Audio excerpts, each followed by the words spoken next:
Well, hello everyone. Welcome to World at War Comics. My next special guest is artist extraordinaire, Mr. Mark Spears. Mark, thank you so much for joining. We got talking. I forgot to hit the record button. I'm so excited to talk to you. Obviously, big fan of all of your work. I have I can't remember what issue it is, but it's the one with the clown with all the different clowns on it.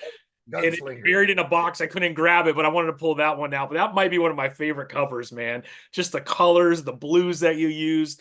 But we'll jump into all of that, man. But before we do, Mark, I just want to know, how are you doing? How's things with work?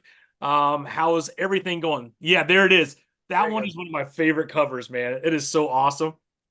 Well, I'll go ahead and tell you a tip right now. Okay, Yeah. so Gunslinger cover, if you can, let me take it out of here.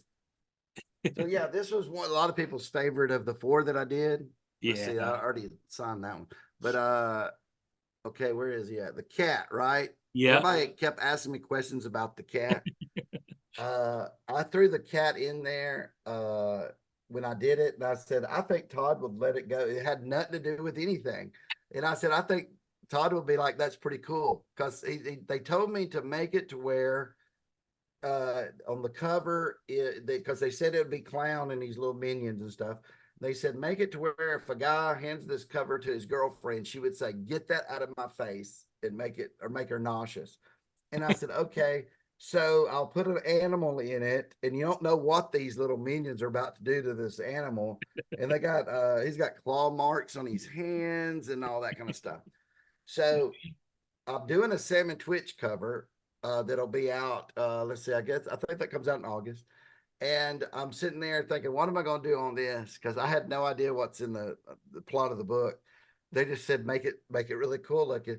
And I thought, you know what? It's time for the cat to come back. The cat is on that cover, same cat. So it's you get the set Gunslinger and then Seven Twitch, and you'll have the same cat. I love it. People will be relieved that the cat made it. Well, and I didn't even think of this, but people have asked me since. They said, "Oh, well, when Clown in the very first issues of Spawn, he's talking to a cat," Yeah, yeah. And and I didn't in even Rat pick up City. on that. Yes, so I was like, "Yes, it was all a part of a master plan." But no, I just randomly put a cat. I said, I think I can draw okay cat, so that's why that happened. Do you have cats yourself, Mark? Is that one of your No, cats? we have my wife would not let me. I had him when I was growing up, but because she has allergies, we have a little a puppy, but Yeah. and I could have put a puppy in there, but I thought, oh, a cat would, man, it'd be like, so I thought that'd be great. But yeah, that's awesome that it's going to be on Salmon Twitch. It would, so yeah, everybody go pick up that Salmon Twitch because Yeah, I look forward to that. Yeah, you're going to be, well, you've been busy. We were kind of talking before I hit record, how yep. far in advance you're working on a lot of stuff, but it seems like August is going to be a big month within the Spawn universe for Mark, right? Yeah, it'll start. I thought it was going to start in June this month, but I think something must have happened with the distribution date. So Spawn 355 will be out in July. And that starts my return to Spawn because it has been the last Spawn thing I did would have came out what first week of April or something, the Spawn 340 that you got. So it's Yeah. been, oh my gosh, it's been 15 covers. Yeah. Since I did 340, now I'm doing 355. So it's that's cool. That comes out, it's Violator, and then the one right after that is Spawn on a Building, and that's 356. And I was telling people a little side note on that. So when they told me to do Violator, I was like, I don't know how I want to do this. And then I went and looked at Todd's issue number 4 with the Violator, right? It's Violator right there. And I was like, okay, I'm going to do like a homage kind of to that cover because I love that cover. It was so iconic when it was done.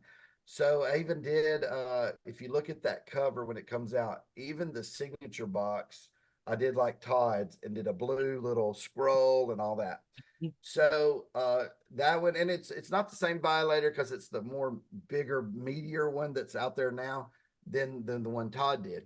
Okay, well, I did that last year. Okay, I was doing another Spawn cover there. Said, hey, well, do we it was a running joke that I do Spawn stuff, and I never had drawn Spawn on the cover. So we finally thought, okay, we'll do a Spawn. So I did one and I was like, what do I want to do for a Spawn cover? Because there's so much anticipation. Like, what will Mark do on it? And I was like, well, maybe I'll go back to what Todd did originally with Spawn on buildings, right? So I said, maybe I could do that, but make it really cool looking. So then I looked at his issue number 5, right? And I thought, that's really cool. He's on the building. It's not the same pose, even it's, but it's similar to what Todd would have done back then. So what's funny is I've got, and again, I turned these in. I don't know when they're coming out. So my homage to 4 is coming out in July, and my homage to 5 is coming out the next month. That's so So cool. they're back to back like that. And I was like, that's pretty neat. So I was really happy that they're in sequence like that. And they kind of complement each other. So if you get them both, they go good on a wall or something. Yeah. So and then yeah, there's Rat City. That was That issue was 4, I very, think. yeah, that was interesting. When I started that, when 1 hadn't come out yet, and I I got some reference images, but I didn't know the cape. I didn't understand it, so I wrote the writer. I Yeah. just left I left Thomas Healy alone. I didn't want to bother, so I wrote the writer, and I said, "Hey, on the cape, since you're writing that, well, can it flow like Todd's capes or not?" She goes, "Oh yeah, it can do. It's what's those things, nanobots or Yeah, something like that. Sambots. Yeah. So it can be whatever. It can make it whatever shape you need." I said, "Well, that's perfect." So I went and I did it. I did it like a Todd McFarlane type of, just flowing it out there because it looks more dynamic when you can do that.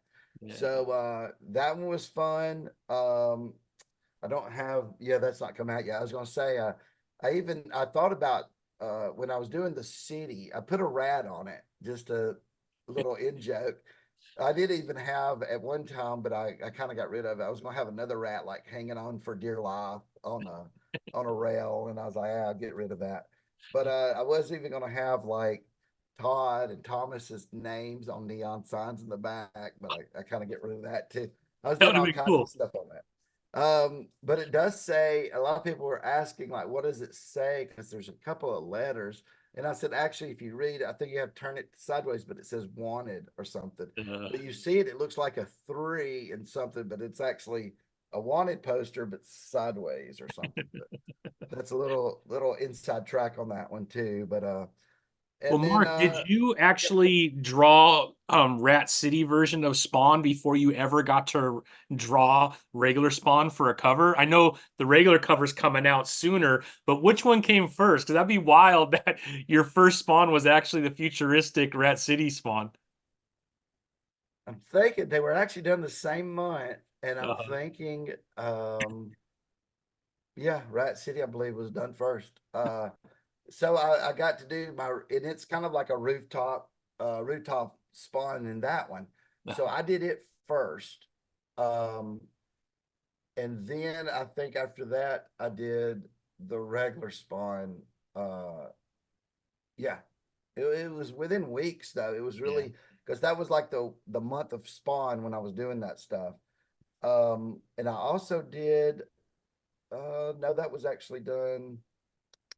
I'm trying to think. Some of these, what happens is, so like I believe before Christmas, I had told them, I said, "Hey man, I got a request. I want on the Deadly Tales of the Gunslinger. You've heard they're doing Yeah. another series." And I Yeah. said, "I want Keep on on me number out of here. 1 Yeah. so bad." I said, "I'll do anything to have a number 1 cover on that." And they said, "Okay, see what you got." So I did a cover. And I think the background I had it kind of bluish or something on it. It's basically a gunslinger on a horse and got one gun out, and there's like a little zombie or creature or something. You can't see, but just see his hands. Uh, they've actually released this cover, so if I had a picture of it, I could show you on Oddkey on Discord as one of the covers that hasn't been released yet. Oh wow. So I might be able to find an image for you. But so I did that, and then they kind of approved it, but was then when you turn things in like that, Todd gets final say. So they'll be like, hey, this looks good. We're gonna see what Todd says, see if he's got any input. And I think I waited a month or two on that, and I didn't hear back. And I said, hey, what happened there? And they said, oh yeah, Todd liked it. And I said, well, I've been looking at it, and I changed the background because I changed it to a purplish background with lightning. And he Oh, goes, oh yeah, that did it. That made it pop even better. And so that's what I went with. So that one actually took, if you think about it, took months to actually go through the pipeline and stuff. And then I had it extended a little bit because of to put the logo, the dressing and everything. yeah. Um, on some covers like DC covers, when I do those, I've asked them, I said, what about the dressing? How much room do I need to leave and all that? And they're like, don't worry about it. And I'm like, really? They said, we'll find a place for it. You just do whatever you want to do. Which you can see on, well, I don't even know where I put oh, here it is. Like on Lobo, on the Yeah. action comic, see, they put it way small up here. Yeah. So, which I Yep. didn't give them a much choice. I guess I could have put it down here, but there wasn't much choice to put that They in didn't want to there. mess up your cover, man. I think that's a lot of respect, Mark. Oh yeah, they were nice. But see, like when I did this, I always made sure I had enough room up there for Gunslinger, Yeah. save for Spawn 340. Um, so usually I leave some. And then like when I was doing these covers for Boom, these are Yeah. like Power Zombie Power Rangers. Rangers. They were like, we're having these virgin anyway, so don't even worry about logo placement and all that stuff. So um, I kind of keep that in mind when I'm doing it. Um, but yeah, I can't wait. I'm hoping they stick to that and put that on Deadly Tales of Yeah. Gunslinger. I can understand things happen and they might go, we're pushing that onto another one.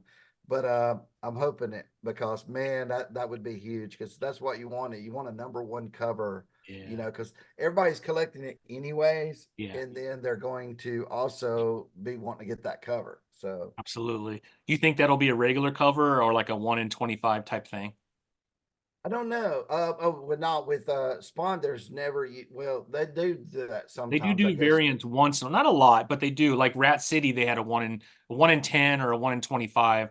Not with Yeah, you, it was a different artist, but I know right. Todd doesn't do it too much. I think he thinks it's a little Yeah, too gimmicky, and he just likes fans to have all the options. right. Because I've noticed ones that he has done, like he had inked, and it's just his inking, and it's black and white. Yeah, He'll have that, and he'll sign it or something. That's a 1 in yeah. 50 or 1 in 100. So I understand I that. actually have I that don't. one, Mark. I bought See, that one. I do. Yeah, it was if expensive too. there is one, I think it'll be Todd doing that. Yeah. I'm hoping it wouldn't be mine, just because I want it out there for fans to get it. But yeah, I noticed. I've actually done another Salmon Twitch, and that'll probably be out.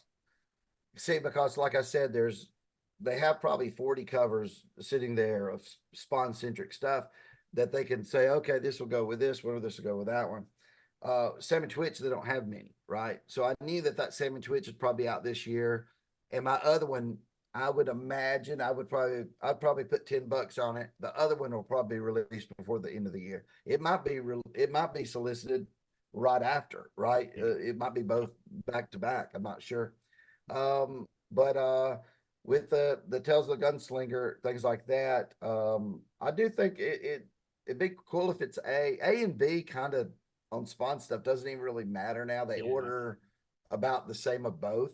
I Yeah. believe my 355 is cover B and Mm, 356 is cover A. okay. So little different there. But yeah, in Rat City it was the only cover, but a lot of times right before things get released, Todd will have like a surprise cover if you've seen those. He did Yeah. it for Sammy Twitch. Yeah. He's done it for Rat City. Um, but yeah, I want to do some more stuff over there. I got a couple more covers in the pipeline though, that like a Monolith cover, Sagor cover. Um, I can't remember. I think I had 9 total Mm, that hadn't been released, but they're releasing what, two, three, 4 of them already. So yeah. it's in a 2 month span. So yeah, I might try to get some more over there. And like I was telling you before, Spawn 77, I'm hoping to start working on that soon. That's Yeah, that Todd sounds writing it. awesome. Yeah, me drawing the interiors and doing the covers, and I can't wait for that. That again, it's something I pitched to them back when I got the artist spotlight. I said, "Hey, have you ever thought about doing this?" And then Todd said, "Sure, let's do that." And I'm hoping that'll be out probably first of next year. I don't think right now comics are done so far in advance Mhm. to where the solicitation to where right now I think they're probably even working on getting to all the distributors and stuff, the marketing and stuff, solicitations for probably November already. Yeah. Um, I know I did. I have a book. Mark Spears Monster is going to be coming out in September. Mhm. I had to get everything by the first week of May to Diamond uh, for that. So you can see how far away it is, and then it sneaks up on you. But so that's why it'd have to be next year. It might even be the second half of next year before we see Spawn 77. But Yeah. Todd definitely said we're doing it. He said to too many people he can't take it back now. Yeah. So I I'm think doing Todd gets that. a little excited, and I have a feeling Healy and some of the other folks kind of just shake their head because Yeah, like oh man, Todd's we gonna got say what Todd's gonna say. oh You yes. don't you can't hamper his ability to share when he Nope. wants to share. So I Yep. would have loved Oh, to see their faces in the meeting. They're like, "Oh, Todd oh is yeah, too like oh early." man, he's who wants that too. We're already got our hands full, but yep, when he wants it, he gets it. So, Yeah, but yeah, that I would look for next year. But and like I said, there's the Deadly Tales. Hopefully, the Deadly Tales. I don't know when that's actually coming out. If that'll that's what be Skybound, right? no, Deadly Tales of the Gunslinger is going to be Oh, this. I'm sorry. Yeah, I was thinking of the other horror one that Skybound just Oh picked up. yeah, Yeah, Skybound's. yeah, I've tried to get a cover over at Skybound, man. I that place is locked up tight. I can't because they have the Universal Monster license over there. They got yes. GI Joe. They've got Transformers. Yeah. I I would need to. love to see you do a giant Optimus Prime on a cover. Mark, I Uh, think that would be fantastic, man. I've wrote one guy over there, and that knew that I kind of knew, Yeah. and he says, "Hey, I'll let them know that you're interested." And I heard nothing back. I sent him some samples, and I heard nothing back after that. But man, Yeah. I really want to do it because they have so many properties over there that I'd love to get my hands on. I'd love to do a, a Cobra Commander or Yeah. Cobra itself or GI Joe. And speaking of that, I wanted to do some stuff over at Dynamite with Thundercats. I'd love to Uh, do a Thundercats cover. Um, yeah, with all the colors on all their yeah, uniforms, your art, it would just you would see it from a mile away. yeah, I'm hoping. I don't know, what'll happen there. It's very judgmental to where I think it's just like if they like your stuff or not, and some people don't like my stuff, some people do. Uh, and then money talks as well to where if they know that your stuff will sell, they'll put you on a cover, right? If they like it or not. But that's the kind of weird things are in the industry is they don't know if that's selling good. Like when I Yeah. got the job over at DC, they hired me because they liked my stuff, right? They didn't know how well Spawn stuff had sold or anything like that. Um, but then they see when the DC stuff comes out, okay, that that takes a bump if Mark does that or if Mark does this. So then after you work with them a while, they go, oh, okay, now we know if this stuff sells or not. Yeah. Um, but over there, when you're trying to get some like Dynamite or trying to get some like Skybound, they just, you know, don't know. And Marvel, I've talked to Marvel a couple of times, showed them some stuff, and I don't know if they liked it. They wanted to see more, but don't know. But maybe that's in the future. I've noticed if you just sit around and wait for people to offer you covers, you wait around a long time Yeah. for that. That doesn't happen much. You usually have to go and say, "Hey, do you got anything for me?" I'm not. I'm free right now. I'm not doing anything else, and they usually will have something. So it's just also making connections when you're in the industry. If you know this editor, that editor, things like that. But Yeah. Hopefully, there'll be more work in the future besides just Fun DC. I got great relationships there. I'm Yeah. hoping to branch out, maybe do something Skybound, maybe Dynamite, maybe Marvel. Um, but yeah, I love doing it. Again, it wouldn't even be.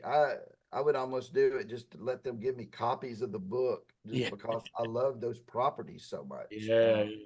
Is there a certain Marvel property that you really want to tackle right away? If I Like if had, you're if given the I, chance, they said, whatever you want to do, Mark, what is the I'd, cover you want to I do? would do Hulk in a heartbeat. Yeah, yeah. Especially with Hulk, Philip Kennedy Johnson writing it, and he's kind of brought oh that yeah, horror back to it. Oh man, that would be Hulk. incredible. I love Spider-Man and stuff, and those characters are great. I wouldn't mind doing those, but I would rather have Hulk fighting Spider-Man or something like that because I'm a big Hulk fan. I did a Yeah, great print. I don't know where it's at though. You might have seen it on my Instagram or something. yeah, And I did that as a sample. It was Hulk and Spider-Man at the bottom, and that was one of my favorite pieces I did. So I'd really love to do a Hulk one day, and hopefully I can make that happen in the next year or two. That's on my list.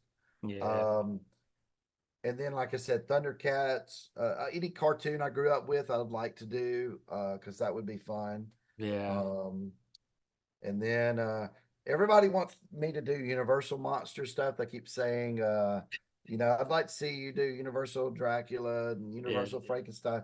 And I've done a few of those before just to test things out. But I have my own monsters that I do with, and I have my own trading cards. Yep. Yeah, I'm They're waiting. like, I think. Oh yeah, those are amazing. Yeah, I backed your last campaign, so I think you said it was at the printer. I'm thinking the last update that came out, right? yes, I approved the proofs Monday because they had to win. Oh my gosh, there's so many proofs because there's so many books because there's okay, like cover A, and then there's the virgin of that because some people wanted then there's the crumb of that, then there's the virgin crumb of that. So I feel bad for the printers. When I switched printers and they said, hey, it's going to be a couple thousand more, I was like, I understand. This is crazy what I'm asking because it was so many different books, and some of them have like 3 print run, right? Because only so many people got a Chrome version of that issue. So I totally understood, where this come from. But and they seem like really good people there. A lot of people recommended them in the industry, so I'm using them to print. And yeah, I can't wait. I can't wait for everybody to read the story. I know a lot of people won't read the story because of issue 1 sold what 5 times more than issue 8. So I know if you bought issue 8, you'll read the whole thing. If Yeah. not, you're not reading the whole thing. But that's good too. Yeah. But that's actually they're going to be putting that out in Kinspot Publishing is going to publish it. So if Okay. people didn't get the Kickstarter, and it'll be out in September, and then the second issue will be out in November. They're going to do it every other month to give comic book stores time to see the sales and order appropriately. Um, but yeah, I can't wait. But yeah, the Kickstarter books are very low. Honestly, in total, of every comic that got printed was lower than 1,400. So of every that's all 8 issues, no matter if it was Chrome, whatever. So, and like I said, some of them have probably 2 or 3 uh print run, and I won't print any more of those because the deal with Kinspot, because they're gonna print it up. The book will probably sell for, I think it's gonna be $5.99 retail price. Um, so these are kind of like preview editions, very rare, Yeah. and Super the collectible. yeah, the guts inside's a little different because this was all made have nothing to do with Kinspot. So it's the first page, all to everything, even the ads in it was all from Kickstarter stuff. So yeah, so super proud of it. I revised that artwork so many months where I would look at it and go, now I'm going to tweak it again. I'm Yeah. gonna go back in. I'm gonna fix this person's face. And I got to where I just abandoned it and said, okay, I can't keep. Yeah. I'll do it Like, forever. how do you stop? In It's your tough. perspective, are you ever 100% satisfied of what you turn in, or you look at the next day and you're like, I should change that? Like, how hard is that for you? Man, that's tough. I remember, okay, I'll take a point. The Spawn cover coming out in August, where it's Spawn on it. I had done that one. It got approved by Todd and everything, and it got uploaded, right? So that's uploaded to their thing. It's done. And I'm sitting there looking at it one day. I pulled it up and I went, "Oh man, I didn't." Because it's weird. I'd have to show you one day. I'll come back on and I'll have people more prepared and I'll show you this, especially Love when it comes out. I um, I remember I had told you I'd based on number 5, so I even wrote in the cape when I was doing it. I thought maybe I'll put this in there, maybe not. Have even a 5 hidden in the cape, right? And then I was like, I don't know. I don't know if I like that. So later on, I went and smoothed that out and smoothed the cape more. And I uploaded it to the box, the Dropbox thing. When they solicited it, it's the older version. I told Thomas, oh, oops, that's the old version. I got a newer version because there is some things when I did that. What happened was the reason I even started that. I was looking at it one day, and I have a big, huge 32-inch tablet over this way. It's like what Todd uses. It's a Yeah. Wacom tablet, and the covers I'm doing. They're huge. So when I'm looking at them, Spawn's face is this big on a comic. It's this big on my screen. Well, I'm looking at it and I see a layer error. It's like where I had where because I'm in Photoshop where I've copied something on a layer, pasted it, did something, but there's still like a weird line now, Mm. right? That's not supposed to be there. And I see it. Might not ever got seen on the cover. That's what, but it freaks me out. Going, oh man, I can't believe I let that a line like that because it makes it look like the images don't go together. So go in there and fix that up. Then that's when I went, I'm going to spit out the cave and did all that. So I uploaded it. And then when Thomas released that, and I wrote him and said, hey, that's not the correct one because I deleted that one. But when in Dropbox, I think that was what we're using, if I delete something, it deletes it for me and not Mm. them. So whoever went and grabbed it grabbed the wrong one. And so we talked about we got it fixed. I believe the right one's coming out. But if not, again, when you see things, I know when Zod came out, I was so paranoid. I was like, did I do the suit good enough? Because I spent days Oh, it looks with awesome. such minor details right in the suit because Yeah. his suit's so weird. It's so different. Yeah. Uh, and then when I got the comic in my hand, I said, all that work was for nut. You cannot see any of that with the human eye. You just can't. Yeah. Yeah. When things get printed, it's already kind of blurred a little bit, right? From Yeah. when you're looking at it on a screen. And then the colors are going to be different because you draw in RGB and it's CMYK that's printed up. But it's just, you cannot see with the human eye those little bitty things. And I'm like, Yeah. so I'm still learning there to where things that I worry about, you're Yeah. never really going to see. Uh, but I still worry. So I went back into the comic because I knew that I was trying a new printer. I knew it was going to take weeks before the artwork was used. So I went back and I saw little things. I went, oh, that wasn't consistent. Something little bitty, like somebody had their collar up a little bit. The next one that's down. I fixed things like that. Um, Hair, I went back and messed with the hair again. But it's weird. There is some pages that I went back and reopened and fixed, closed, thinking I've done at least 100 times. Wow. Where I thought I was done with it, and then I'd go back and say, "No, I want." Because if you fix one thing on one page, and like a background, like an issue 8, they're like in this warehouse, and I would fix it for one page, then I would be like, wait, they're still in this place. I need it to be consistent. So I would, but I have showed people those pages before I did all that. They loved them. They didn't, Yeah. they didn't see any of that. And so it is just a little OCD kind of thing going where I worry about it, but other people don't. So Yeah. I even changed at the very end. I think it was 2 days before we went to send all the files in. There's a scene in the first book. It's a flashback uh, to where like the Victorian era, 1800s, and I believe in the on the Kickstarter it shows a few of those pages and they're black and white. Mm. I had them in color uh, months ago. I decided, no, I'm going to do color. At the very end, before it went to print, I went, nope, gonna go back to black and white because it made it look better. Sometimes colors, especially in covers, when you're doing a comic book cover, it's easy. When you're doing inside panels, they Mhm. get all the color and everything can get just colluded, and it's Mhm. too much. Yeah. So and that I was learning on all that because this is the first time I did painted interiors in a book. Mm. And the next time would probably be Spawn 77 that's like released to the masses. But so that's it. It was a tough little thing to do because like on that sin cover, it's just a background, it's just colors. When you're Yeah. having to do backgrounds and you're like, do I do too much background or Mm. too less? And people go, oh, you're lazy on backgrounds, you're not doing backgrounds. So the happy medium you got to find. You got to So find it, yeah.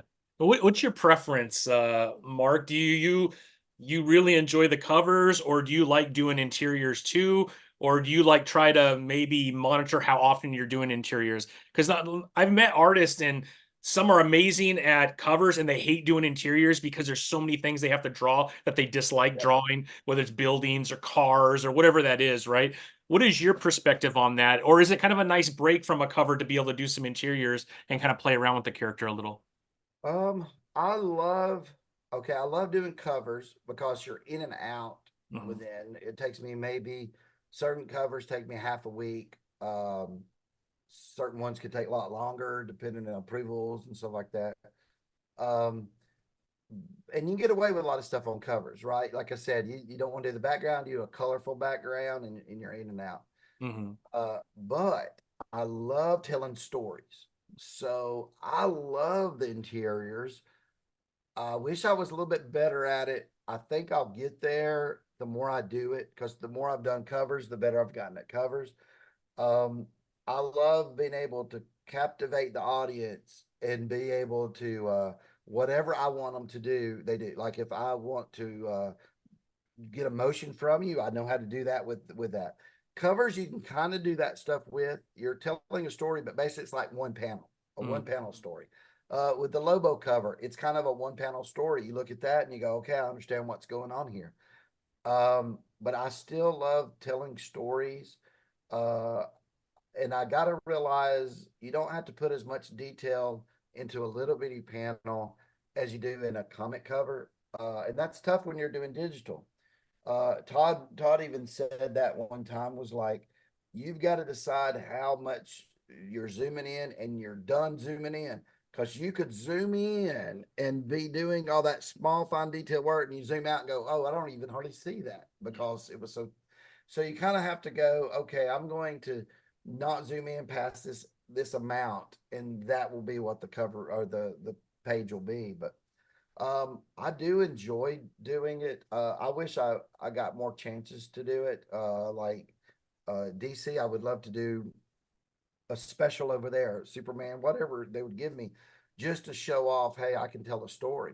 I studied for years on how to do that when I was trying to break in comics back when I was a teenager. So I studied movies, film, storyboards, all the storytelling techniques. So I have all that already, and I want to implement that stuff and use it. So yeah, if someone come at me saying, "Hey, would you do these pages or something?" If it's a property I like, I jump at it in a heartbeat. Yeah. Even if they can't pay you much money on it. Um, but I am doing every job because you don't need a pencil or an inker and a colorist. You just need me and a letterer.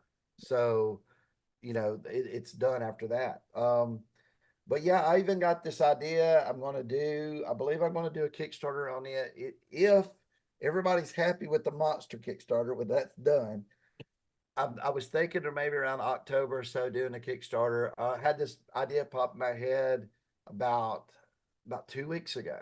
And I'm driving into town and I was like, I don't know what's another story, because the monsters I'll continue if people like that. But I was thinking, what something fresh and new. Do about 3 or 4 issues. Don't do 8. Make it a smaller story. And I said 13 Maniacs. That's what it's going to be called. And it's about monsters, kind of, but not the classic ones and all that. It's going to be like if you've seen, a lot of people like this samurai that I've drawn with a skull face. That guy's going to be in it. So it's like 13 maniacs are going to save the world. These 13 odd creature monster guys have to save the world, but not in the sense of what's it called? Suicide Squad. Yeah. Not like that. This one is going to be about though I might change it, is some like interdimensional wizard or something comes to the planet with his whole Ramada and everything, and then says, I have a champion. I'll give you 13 chances at him. If you can't defeat my champion, I'm destroying the world. And the government or whatever will get they don't have superheroes in this world, so they get the 13 maniacs that monsters, creatures, whatever, and they're going to go one at a time against this champion. So that's the whole book basically. And I was like, that'll be cool. And I'm thinking, as a strategist, I'm like, I could do 13 covers of each maniac, right? That'd be awesome. And I said that would be a cool thing, and I could do that. I could wrap that up in 3 to 4 issues. Yeah. And that would be a cool little story. And everybody likes creatures and monsters, right? That's what I liked about Star Wars when I watched it as a kid. Well, going into the cantina, I was like, look at all those guys. So so that's my next so you heard it here first. No one knows about this. I think my wife knows about the title. She don't even know about anything else. So 13 that Maniacs. basically copyrights it for me. No one can steal it now. Yeah, I already told it. So it's confirmed. It's confirmed. confirmed 13 Maniacs. Boom. So, but yeah, I found out when I was doing the trading cards, a lot of people, they go, man, I like your original guys. Your Dracula and Frankenstein, that's cool. But I like all your original monsters. And I was like, that's really cool. I didn't know that people would go after those and gravitate toward those. So I'm like, that's what I want to go with, and show off those things. And you don't have already built in ideas of what this character will be or that character will be. So yeah. And Mark, who was your inspiration growing up that made you have this passion for art and obviously leading into storytelling? But was there an artist that you followed, or someone, a family member, a teacher? Like, where did this passion begin for you? Todd McFarlane. Yeah. When I always liked comics. I got my first comic when I was 6. I was sick, stayed home from school. My mom went to the drugstore, got them off the rack, got me a Superman and a Batman. And I read those, and I'd already watched like Super Friends, Spider-Man and His Amazing Friends, all those shows. But I don't know, back then it didn't register to me that that's drawn. Like He-Man's drawn, that doesn't make sense. But when I saw it on paper, and I'm like, wait, that's some human is sitting there drawing Superman and drawing Batman. So I was like, that's very interesting. And I like to draw at that time already, just my imagination. So I started gravitating toward I couldn't draw a good Superman or Batman. So I would make up like little robots or something, and I would make stories with them while I'm sitting there in school, supposed to be doing work. So I would do things like that. But things really changed when Todd came around. I want to say when he started doing Hulk, Mhm. Because that's when I first saw his stuff, was on when he did the Gray Hulk. Yeah. And that was just like overload, sensory overload, with all the lines and the dynamics and all that. Which he took Art Adams and put it like on steroids, right? Art Adams had a lot of the same feel of Todd at that time, but Todd would, and Todd told me this when he was looking at my stuff. He said, "Well, I thought your stuff would be more kind of like Alex Ross, very staged, because for my covers." And when he looked at my interiors, he goes, "You've got it, Mark. You've got that. You got to look everything through a fisheye lens, Mhm. where the hands coming out you like this." And he said, and you're already doing that. And I was like, well, I said, I learned it from you, Todd. I said, I gotta, everything has to be dynamic, when you're doing comic panels and stuff. So that when I read that Spider-Man, I had to get every issue of Spider-Man. When Rob Liefeld came out around that time, I really liked it. Now that I look back, though, a lot of times it's because Todd was inking Rob, and I didn't really realize that at that time. Like the Cable cover that everybody talks about, that's Todd inking it. I think it was even the Wolverine Cable fight. Todd inked that one. Todd was inking a lot of that stuff. But I did like some of the energy Rob brought to some of the characters. I don't know if it was who was inking the interiors at that time, but that was a great time to collect comics, right? X-Force, Oh, New Mutants before that, Spider-Man, and then the Amazing Spider-Man. And then when they went to do Spawn and all that stuff, my first comic submission at I was 18. I sent it in to Todd, and he did not give me a job. I brought that up to him when I talked to him. But I sent it in, and it was a character called Mark Man, because I just thought I can't draw a good Spawn. I can't draw good, whatever. But I can draw Mark Man because no one else has drawn him. So I did that. It was about 4 pages. Horrible stuff. I hope I still got it so I can show it to people. But about 4 pages, and never got a reply back from anybody. When I sent it to DC, said tomorrow, and all that. Months after that, I got a little bit better, started sending more samples in. Chris Duffy over at DC, who was editing, I think, Superboy at that time, with for Tom Grummett was there, Carl Kessel, a bunch of those guys. Chris Duffy was so nice. He would send me back a whole thing saying, "Hey, you need to study this, this, and this." Always encouraging, never bad things. And even would send me some of Tom Grummett's pencils, oh, like thumbnails on 8x10s, the original. And I'm like, oh my gosh, I got an original drawing from Tom Grummett. So I was just tickled to death. But then there were some guys that were very, very, very mean. yeah. That I won't even get into, but they would tell me, do not send anything else. You're horrible. You'll never break into comics. Sheesh. Um, so, and I did my first big break, I guess, was 98 or so. Somebody saw my stuff online. The internet was very new. And they got me to do interior pages for Image Comics, maybe a 10-issue story or something like that. Ultiman #1. Mm. So if you find Ultiman #1, something out there, Mark Spears, that's my first comic work. Um, and I didn't get to do the cover though.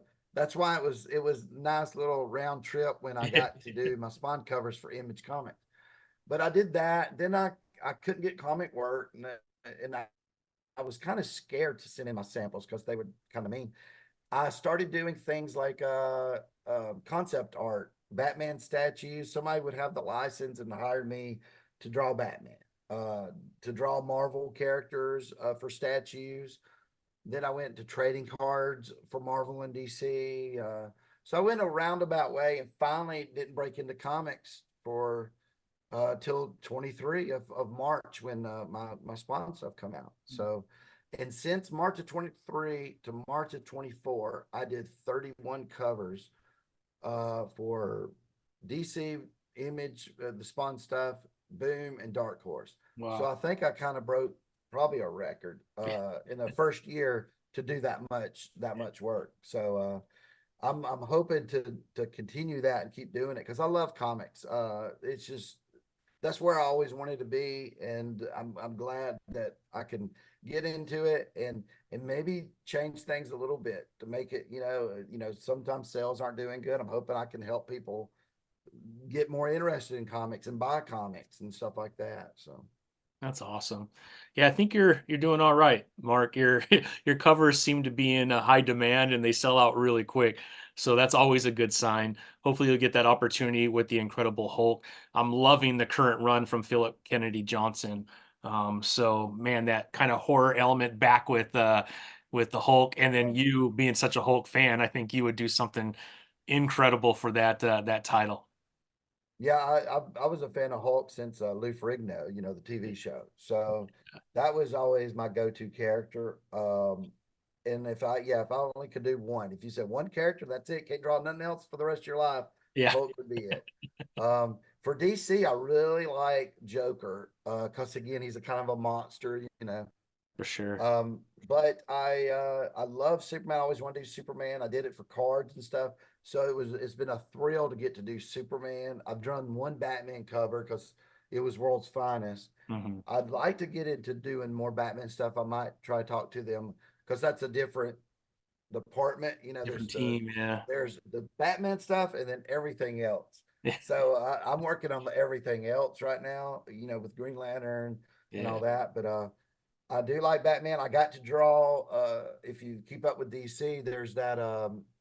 It's the Batman robot, Failsafe. oh, fail safe, yeah, yeah, And I got to do the my Absolute Power cover has Failsafe in it, and yeah, I was thrilled to death. I love that guy. And I got to do a bunch of Amazo Justice League yeah. robots. And that was a thrill because it was almost like doing the Justice League, and I was like, this is cool because Alex Ross hasn't done this. So I was like, because that's, you know, and you know, I'm flattered if anybody goes, oh man, you know, your stuff reminds me of Alex Ross. I'm like, okay, you know, come on, but you know, I mean, you're Mark, out of all the other artists, he's your style is closest to him out of anybody else. The what really differentiate is your colors. mm, Colors are, and he does more of a, it's kind of hard to explain, but a lot of his are very human like and yeah, godlike. And you have this other style where, especially when it's horror, it definitely resembles a little bit of Alex Ross, but you have your own twist on it. That's what I was telling you before we hit recording. To be an artist and to be able to produce something that a fan could go, oh, that's Mark. I know exactly who did that cover without ever knowing who did it. I think yeah, that's hard to do. I think that's hard. There's a lot of great artists, but not all of them are known like that. right. And I feel like you've been able to do that, which has got to be a huge accomplishment on your end. I mean, Yeah, I love it that people can do that without me, you know, without them reading the thing that did Mark do this. yeah, So that's really huge. I mean, again, Alex Ross to me is like something you could never even aspire to because yeah, one, it's traditional and you know, and I'm digital, and his stuff looks just amazing because I grew up on Kingdom Come and stuff like yeah. that. That was probably when I was in my 20s, and that is just amazing. But what I do is I always heard you take basically steal, swipe, whatever from the best stuff that you like, right? So even though Todd is totally different from my style, right? Because his is line drawing, mine's paint. I take what I like about what makes Todd McFarlane Todd and take that and put it in my stuff. Yeah. Uh, all the way to all the big artists I love: Gary Frank, Art Adams, of course, Jim Lee, Alan Davis, John Byrne, and then in painted style stuff is Basil Gogos, who did all the uh, famous Monsters of Filmland covers. You know, those old monster covers. Yeah. His color was so good on all those. And then of course Alex Ross, but I even, you know, studied Norman Rockwell, any kind of the Hildebrands are great. There was a lot of those guys, you know, that painted back when I was growing up, like in the Mm. '90s and stuff, and those look neat. But it is there's a thing, and this is not knocking any artist at all. There's a stiffness when Mm. you use a human model, right, or a reference photo. There's a stiffness to it, right? Because it is staged, it's posed, you know. So there's a guy doing that or whatever. So I try to make sure it doesn't look as stiff Yeah. and stuff like that. Uh, I rarely use photos because I don't have that many friends who will pose for me. So can't do that much. There is some things like I know I did some trading cards for DC one time, and if you really look closely, you could tell that's me because I would look in the mirror and take a photo, and they, you know, it was Aquaman looks like me, Joker looked like me with a big chin and bigger cheeks. So but now what I try to do is like 3D models, action figures, uh but you can't leave it like that. Like if you just take a photo of like Violator, like I told you earlier, I bought the Violator figure so I'd know how to do that. That looks so, I don't know, it depends the lens on your camera, because I was probably using my phone.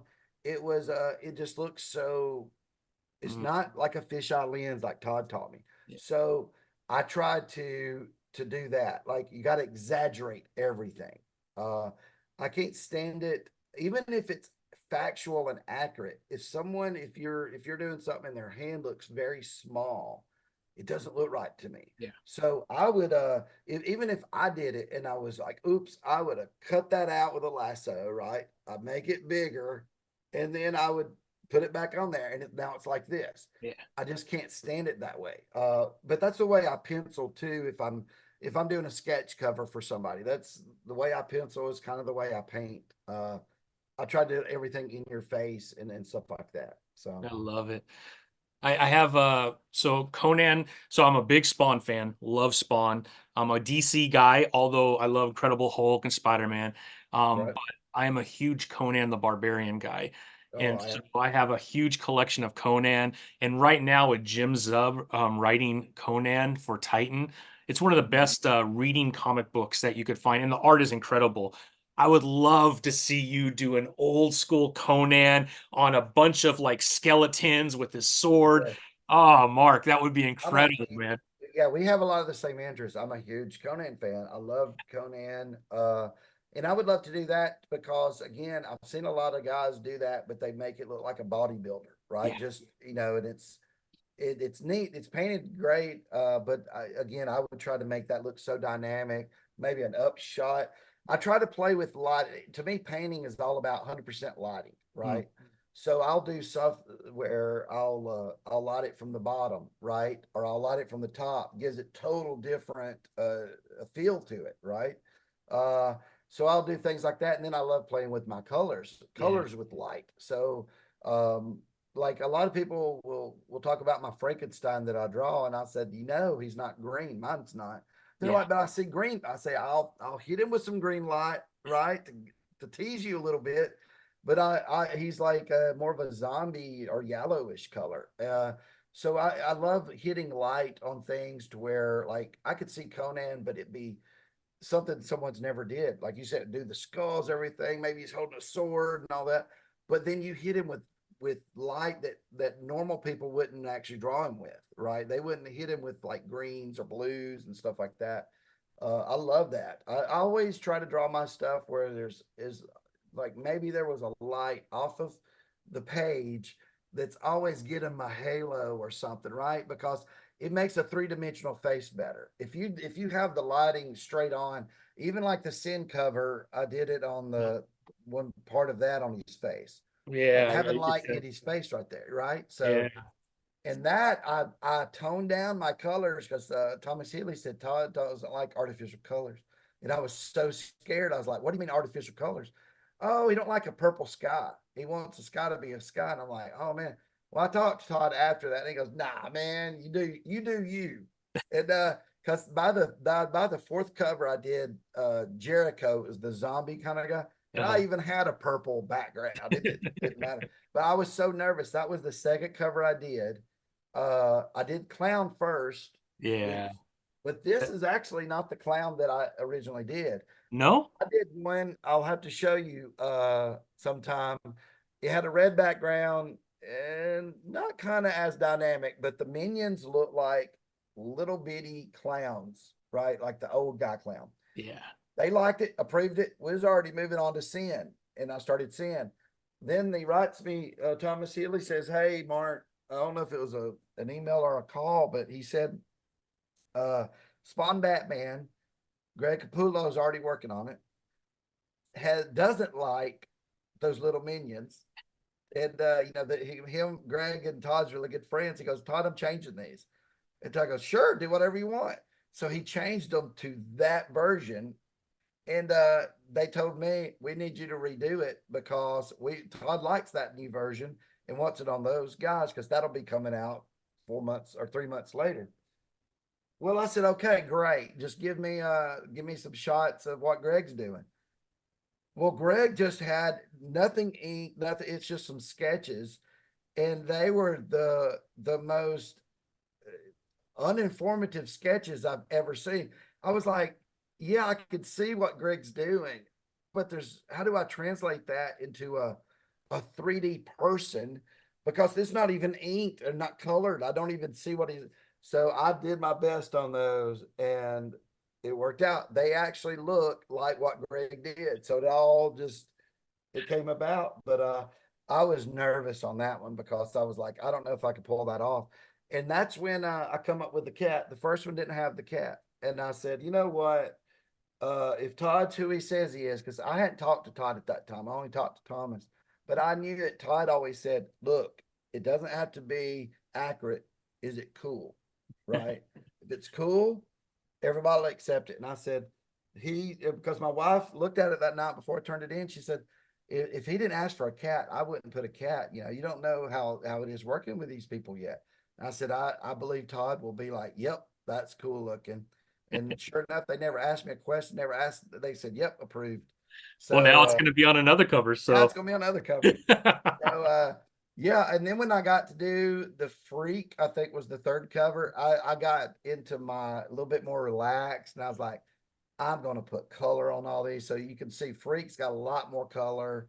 And then Jericho, it looks better actually digitally than it did printed because green doesn't print as good.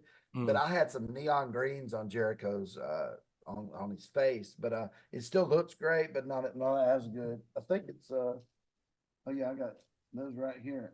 Jericho. So it does look really yeah, cool. It's a good green, but it's almost neon in the yeah, original. But that's so cool, man. Well, Mark, how often are you getting out to Comic Cons? I see you're going to be one that's probably local to where you're at coming up, but how often, like, are you going to be at San Diego Comic Con? Do you do New York? Like, how often are you crisscrossing to meet fans? I've never been to San Diego or New York yet. Like I said, I just started in the comic world. A lot of people are asking, "Why didn't wasn't you doing these years ago?" And I was like, I didn't want to go somewhere, and people go, "Who are you?" So I I didn't think want to they just get got to look at your cover, Mark. That's all they got to look at. right. So now I'm like, okay, I've done some work. I can do these things. I was going to go to San Diego last year. There was going to be a big Spawn thing. They had Hmm. asked me, and I said, sure, I'll go. And then I find out for San Diego, you even as a creator, you've got to apply the October before to get approved because the security and everything there totally different from any other con. New York's not even like that. So I had to tell them, no, I can't because I don't have a way to get. I can get there, but I won't be able to get in and see you guys because they won't let me in unless I buy a regular ticket. And even tickets, you have to get months and months ahead, in advance. So I don't know. I plan to do one day. If I have some big news, if Spawn wants me out there, I'm going to announce something. I would go. Um, some people have asked for me to go out there and do like a little tour around like Arizona, hit California, do comic shops or cons, and I was like, that would be neat to get to meet some of those fans I never have met yet. Um, I do anything. So I live in Huntsville, Alabama. It's 2 hours below Nashville. So anything around here, I've done. I've done a local expo that we have. Did you do Knoxville? I think it was not too long ago. I didn't go to that one. Everybody kept asking for me to go to that. I think I will do that next time they do it. It's Heroes gotten a Con. lot bigger. My It, parents live in Nancy, oh, okay. Kentucky. Yeah, not too. If you're 2 hours south of Nashville, you're probably 3 or 4 hours probably from her because she's 2 hours west of Nashville. Okay.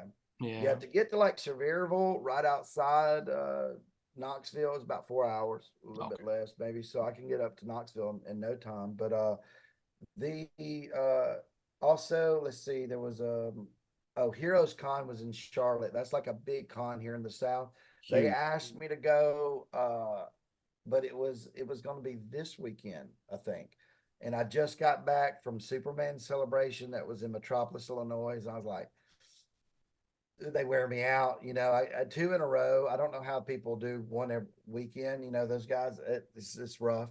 So I turned that one down. I know in the fall, I'm going to be in North Carolina around, I think there's a con in November. They asked me to go up there. Kevin Eastman will be there. It's in, I want to say Durham, North Carolina, Mm. but because they're going to kind of promote, they're getting an exclusive cover to the Monster book. They're going to promote that. Ken Spot's going to be there. He's going to publish it. So I agreed to go to that one. That's about 7 hours away.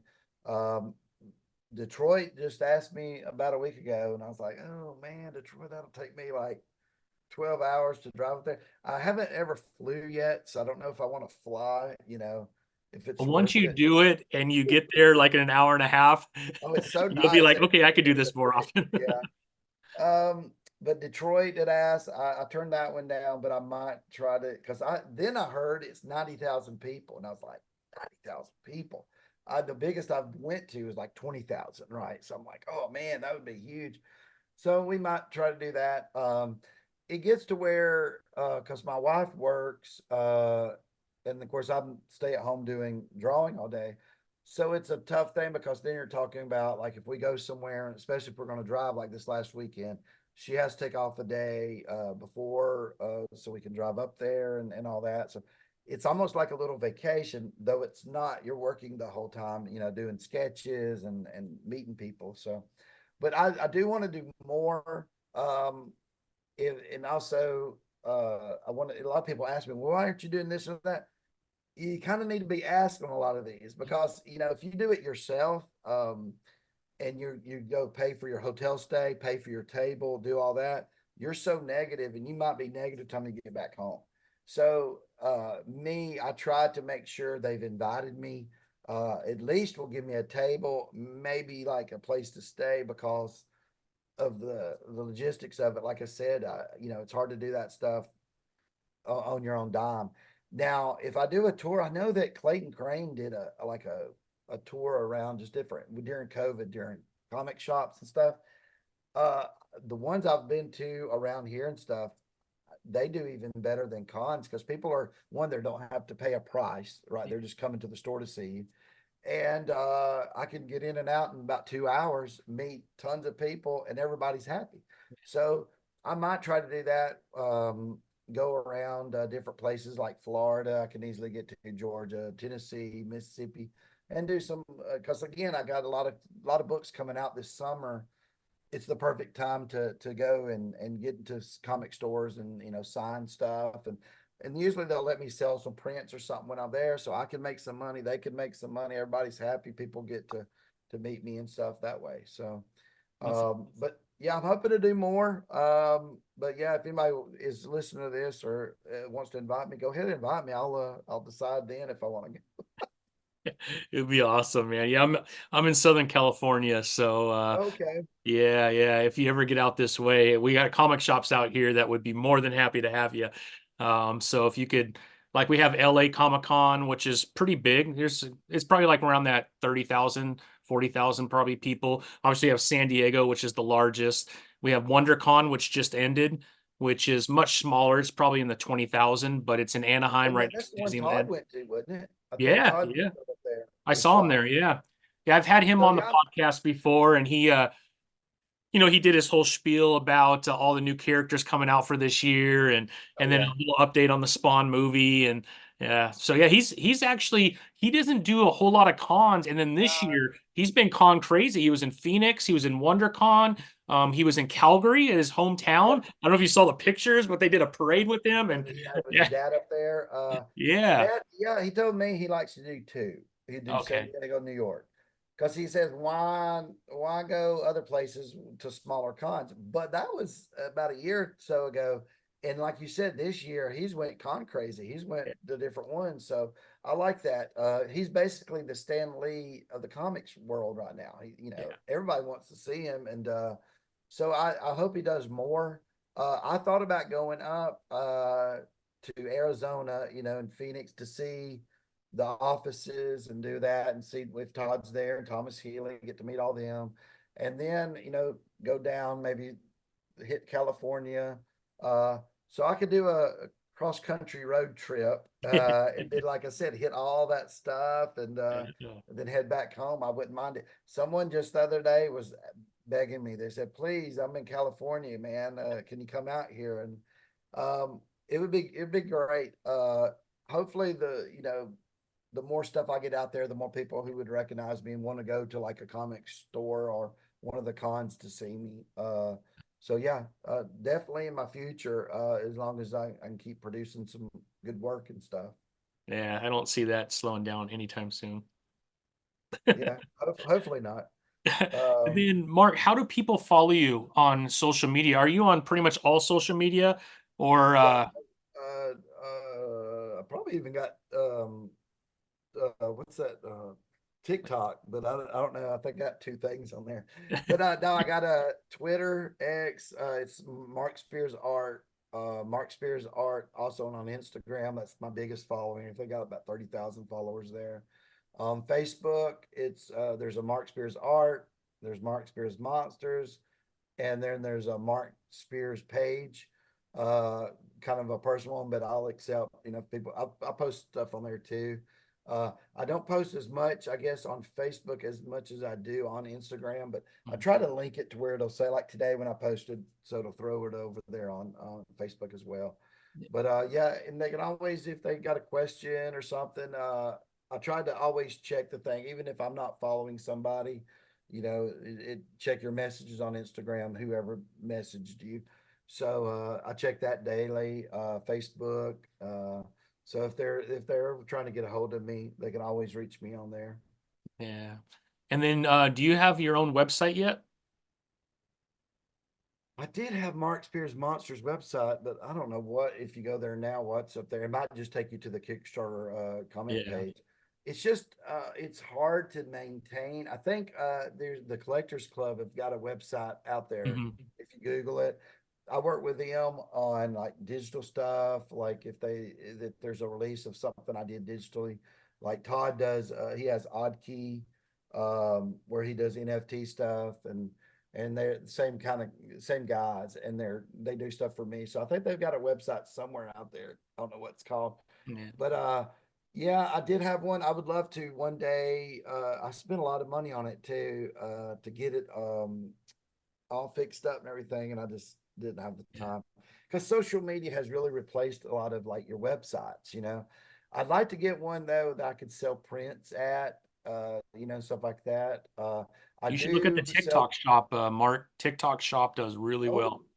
I might do It's that. I it's know. free and it's super easy to use. I might look into that because uh, I've got like my stuff selling on Amazon, Mhm. like my cards, anything that I own the copyright to, I sell over there. I did have some monster prints up, but they didn't sell as well. Sell one every couple of months, but the cards are a huge seller. And then I'll do sports stuff over there, like college football and stuff like that on Amazon. But I'll look into that on TikTok because I have all the prints and stuff I take to cons, right? Love to be because a lot of people ask, man, I want one of those and all that. If they catch me on like a night where I'm doing a sales thing, like I've done Madhouse auctions and then I've done something on Discord, they can catch it that way. But a lot of people are like, man, I just want to buy a print. How can I do that? So I'll look into that, see if I can set up a store. Instagram was supposed to do a store and it Yeah. didn't integrate well where I was going to sell t-shirts of my monsters and stuff, but it I don't know. Their software didn't do great. Yeah. So I couldn't use that. But A little more yeah, clunky and hard to set up on Instagram, but boy, TikTok makes it so easy. okay, I'll definitely do that. Look into that. And a lot of people ask, I need to get an Etsy shop, Yeah. to sell some things like that. And I was like, I might do that too. Um, because I do have tons of images, like just my monster stuff alone. I probably have 600 pieces Wow. of artwork because I've done 3 sets and I'll probably do another set this year. And then a lot of people will ask this also, like, do you sell prints of your covers? No, I don't. I don't do that because I want to do more covers. I don't want them going, what are you selling Spawn 340 as a print for? And I'm like, nope, no, I didn't do that. So Yeah. no, I don't do that. But anything that like original art that I come up with, I'll sell a print of that at a convention. Um, and there is a website. I think it's Comic Art House. I don't think they got it up yet, but they're selling my original covers. I made a deal with them. So like that Spawn 340, because when you do comics, you get to keep the original. Well, Mm. with digital, it's like you can make a one of one, Yeah. sign it, put a stamp on it, say this is the original. There'll be no other one like it. So I've already signed them all. I think they'll probably have those up within the next month or so, and they're probably starting off with about 20 something covers because my DC stuff, Spawn stuff is over there. So and as those comics are released, that's where they'll end up. So if you see a cover and you go, oh man, I want that cover, in a couple of months it would end up over there. So you can check that out. But yeah, I'll definitely look at TikTok and try to do a store over there. I do want to do more videos with art stuff, me drawing and talking about art and get my views up, another way to reach my fans out there. So That's on YouTube, right? You have your channel there too, right? yeah, I have a channel there. I probably only got about 30, maybe 100 subscribers. I hadn't checked, but I'm going to do some more question and answers and do some more live drawings where I'm sitting there drawing and not just digital. I think I'll do something where I'll set up a tripod and just show you me doing sketch covers and stuff too, because people love to see that. And then I can save the videos. I can do them live and then save them so people can watch it. But yeah, I want to grow an audience over on YouTube as well, just to where if I have something out, I can reach more people at one time quicker. Yeah, So I think everyone, especially when you have such a unique style like you, would love to watch the process that you take in order to bring forth all those colors and the uniqueness. The time it takes to do it, like you said, one cover might take you 3 or 4 days. Sometimes it takes a week. It just, yeah, I don't think people realize. Me too. I'm not an artist. The amount of work that goes into some of these covers with the details. And like you said, some of the details we don't even get to see by the time it's shrunk down on it. But the hard work to watch you go through that process would be really cool. yeah, yeah. I think it would be neat, and get everybody a glimpse behind the curtain to see Yeah. what goes into it and everything. And but yeah, it is a lot of, like I said, a lot of detail that you never even see. And like how big they are. A lot of people are shocked by that because a normal comic book page is 11 by 17, but you draw on 10 by 15 of that, Mhm. or it's full bleed.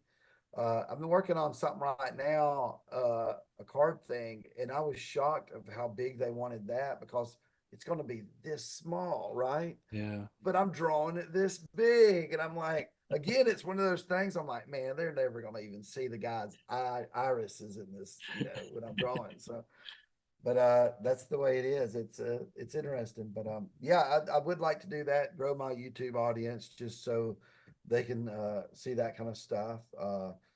Because I noticed on Instagram I could post some things, and even with a huge following, I haven't. I don't. You can tell when I'm working if you go, "Wow, Mark hasn't posted in like 5 days on Instagram." Because man, I'm busy. I'm doing so much other stuff. But now, if you see Mark posting twice a day on Instagram, you can say, "Well, Mark ain't got nothing going on. He's posted that many times." So by doing the inconsistency, if I post something now, I might get a smaller audience seeing it. Yeah. So if I had like a Kickstarter coming up or something, not many people gonna even know that I'm doing it. So that's why I would like to grow a YouTube audience just so I can talk to some fans and let them know, hey, that's over here. I'm doing that. So, That's but awesome, Mark. Well, let's end with the Kickstarter, right? You just had a successful Kickstarter. yep. You've been sending out your updates, so we're really excited that things are at the printer and that we'll have those in our hand. I cannot wait to hold that thing as soon as I get it. But you also mentioned 13 Maniacs. You also Yep. mentioned another Kickstarter for Monsters. Do you have like timetables of when your next Monsters will be, or you still kind of plotting that? Well, I was gonna have a Kickstarter for the cards Hmm. this month. Was that Series 4 on the cards? It would be series four. And Yeah. what I was going to do to call it, I was going to call it, at one time I was going to do Halloween edition series two. And I think I said, like, you know what? I'm getting them too confused because some people are like, yeah, I got series 2. That's the Halloween edition. I'm like, no, that was called Halloween edition. So I said, I know what I'm going to do. Mark Spears Monsters 2025. And Yeah. then two, like in video games, right? Yeah. The 2K. So I was going to do this one that comes out at the end of this year. We're going to be called 2025, right? So you're getting it a few months early, kind of. And then if I do one next year, it'll be 2026. And that way I could do them. It was going to start in June. I pushed it back because of there is some people I'm working with that's doing a deck building game. It's a playing card game, and they basically are using my monsters, the artwork that I've done already. They're using it on there. It's on Backer Kit right now. They can just go over there and find it. It's called Myth Lords Monsters. I believe though, so I didn't want to conflict with having that out there and then having something else. But I do believe that it's not doing too well over there for some reason at Backer Kit. We never, I've never put anything on the Backer Kit. I've used them before, but I've never had a crowdfunding campaign over there. And I believe the person over all that, over the company, he's going to move it to Kickstarter when that one's over in about 10 days. Regroup, put it over there in Kickstarter. Because the Backer Kit doesn't email people. Kickstarter will say, hey, this person that you've done something with before, they've got a new thing going, right? So they didn't, Backer Kit doesn't do that. So he's going to move it over there. I don't know. There shouldn't be too much conflict with it. I think I'm going to do a trading card one around probably end of July, 1st of August. And with the trading cards, what I do is, I'll set it at a certain amount. Like I need, like I think for the cards, you need about $20,000 to even print them because you got to print them all at one time, right? Comics are different. It takes my time, but if I wanted to print a comic, I could go print one comic for, like digitally print it $5 and then get it shipped to me $10. So the cards I believe will be in the before the end of summer, or right in July or August. And they will have some of the artwork from the comic, like the covers everybody loved. I did probably 50 covers. There was a lot of covers never used, right? I did so many. So I got all this artwork that I thought, oh, that looked great. Take away the dressing and we'll just make them cards. And then I did some more artwork for the cards. So I wanted to get that out this year and have it released before Christmas. The comic, the 13 Maniacs I was talking about, I did it last year.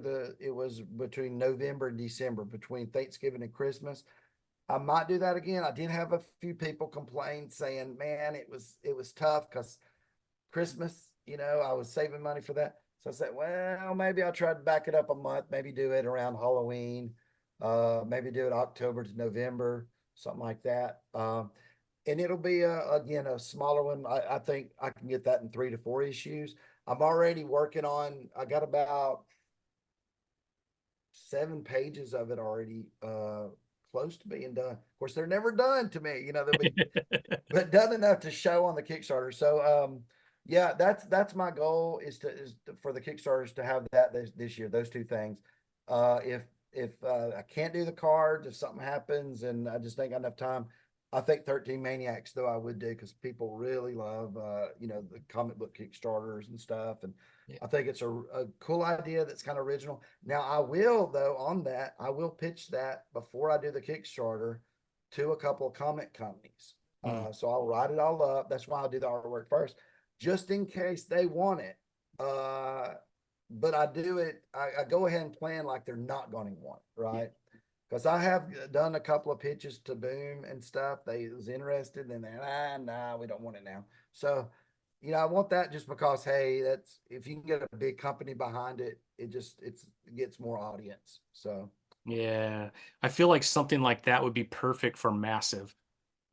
I don't know yeah, if you've seen anything Massive from, reached out to me about the monsters when they found out. yeah. We raised 57,000. They reached out, said it was Blake Northcott reached out, wanted to talk to me about it. Talked to her 3 or 4 times. She's like, wait till I get back in the country, blah, blah, blah. Never heard from her again. Reached out again, never heard nothing. Then I had put on Instagram, hey guys, looking for a publisher, to do this, and it's already done. Everything's finished. I just need somebody to go, okay, we'll publish that. I didn't want a dime. I just wanted, like a split if it sells. Well, the co-founder, I don't remember his name, the co-founder of Massive reached out. Is it We're Kevin? very interested. Kevin Made it. Rotatelli? So reached out, very definitely interested. I sent him some of the books. He wrote back, said I'm in England at a con, and never heard from him again. So they might, okay, but both instances they got copies of the number one, so they might have hated it. So that Oh. might be why they didn't write back. So Mad Cave looked at it, Oh, Mad Mad Cave Cave, would be awesome. but they looked at it and they said it's not a fit for them with the style of, I don't know. It's either going to, be a great hit and never, people didn't see it coming, or it'll do okay. I don't know.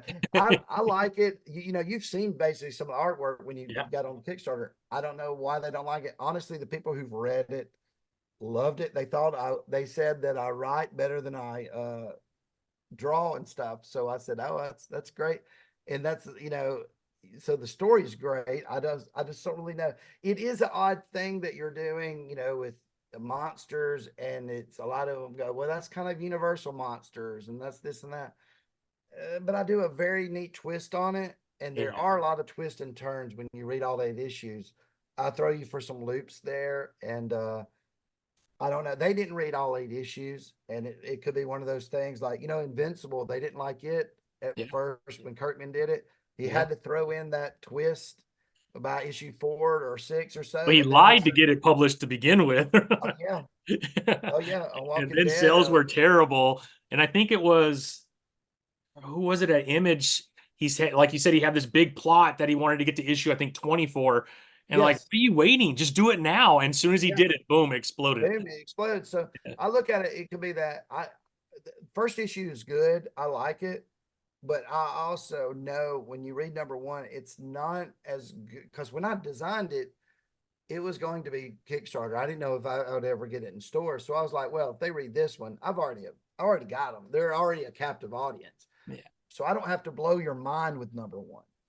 The problem is number one's good, but I would have liked it to have either maybe a double-sized issue or something, because I think you need to, it's just like a pilot episode. You really got to get that guy and hook him. And I don't know if it really does that. One guy was telling me he's read all 8, and he said, Mark, when I read 4, that did it. He said, I liked it before there. I loved it after 4. It hooked me. Number 4 is when the kids are really introduced, like the Goonies feel to it. And that was my original intent all along, is you're following these kids, Monster Squad, Goonies, Stranger Things, all that kind of stuff. And I was like, and I really like writing for the kids because I know what they would say. Yeah. But it takes you 3 issues to get there. And there was like, there's no way, even to change it to release in the comic book stores, I can't really like just cut those other issues. They just wouldn't make sense. So it's one of those things where, like, I think 1, 2, and 3 are good. I do like things start moving along when the kids are introduced, because then it's more of a linear story. You're following them, and so you'll see. Hopefully you'll like it. I'll actually send you I've got to send them to everybody, but on the Kickstarter, I haven't sent the digital out yet because I was sitting there. I was about to do it, and somebody goes, "You're sending out 300 DPI on that?" And I was like, "Yeah." And he goes, "Everybody will make their own books." And I'm like, "Well, oh yeah, I shouldn't send them the printer copies." So I have to figure out. I got to go back in there and make them like readable, right? Really good, but not to where you can blow them up, make giant posters of them. So, but I will when we get done here. Give me your email and I'll send you the actual printer copies, dude. You'll get the good one. I promise I won't go off and print them. Yeah, I know where to find you if you yeah, exactly. So but yeah, I gotta get those fixed up, because I'm gonna send everybody who, even if they got physical, I'm gonna at least send them issue 1 digital for the wait. But yeah, I can't wait for everybody to get them in their hands and read them and have them. And, you know, I like it digitally, but I've had some preview copies. Let's see if I got one. Oh, wait, this, I'll show you this real quick. Yeah. Uh, boom. Look at Yeah. that. I love that. So I had like this print up. This is a foil because I had to test it. You know, I went and Yeah. did all these tests to make sure. Looks Uh, and reading it like this versus on digital is so different. I tell yeah. you, when I started reading it this way, I was like, oh man, I really like it, and a lot better than digital. And yeah, it's pretty cool. It is, man. The I've art's so already good on changed stuff since this one. This one was printed up probably in March, that. and so much has changed Mhm. on this one. So, but yeah, I can't wait. But I do like reading them in digital, you know, quickly. But it's something Yeah. about flipping the page is Yeah, better. it's I mean I have all the apps, right? I have Global Comics, I have the DC, I have the Marvel, and there's some that I won't buy, but I do enjoy reading them. And there's other ones I just have to have the physical, but definitely prefer the physical. I love touch. I'm just older too, but I love touching. I love the smell of the pages. I don't know, something about it. Well, and in storytelling, it's better Hmm. because when you're reading, well, like when I make them on the digital, it's PDF, and you're just going downward, right? Where you are, when I design it, I'm designing it to where I know when you turn that page, that's where the big reveal The is, right? reveal, So yeah. it's like it's hitting you like, oh my gosh, that's happening. So there's story elements for physical medium that you have to have that just would not be the same if you're just scrolling down this way. Good point. Yeah. So that's why I prefer physical. Again, I'll read it digital. It's great, but I hope people experience physical just because that's the way I laid it all out, Yeah. right? So to get the most enjoyment out of it. Yeah, But I'm sure. I can't wait to get my copies, and I'll definitely be digging in as soon as they arrive. So well, and maybe I can come back on when I do 13 Maniacs and I we'll would talk about love that, Mark. Oh man, that'd be so awesome. I'm so excited about that one. yeah, I am too. I think it's actually hopefully it'll be even better than, and I get better each time than the monster stuff because I really like the monsters, but I tell you, I stopped my car right when I pulled into Target and started looking on my phone. Someone's had to use 13 Maniacs before, right? Because I started going to IMDb, I Yeah. start typing it in. I'm like, oh, there was 2000 Maniacs, 2001 Maniacs. That was movies. No 13 Maniacs. Somebody will go copyright that or trademark it right now. But I was like 13 Maniacs. That's it. That's what I want. So That's yeah. so cool. I love it. Well, I can't wait for it, Mark.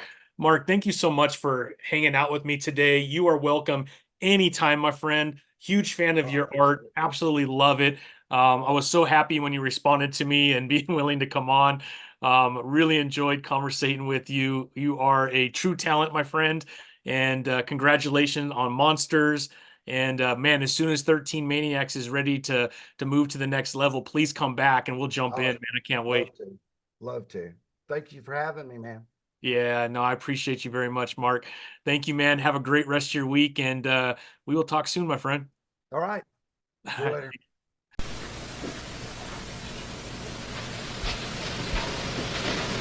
You're still here? It's over. Go home. Go.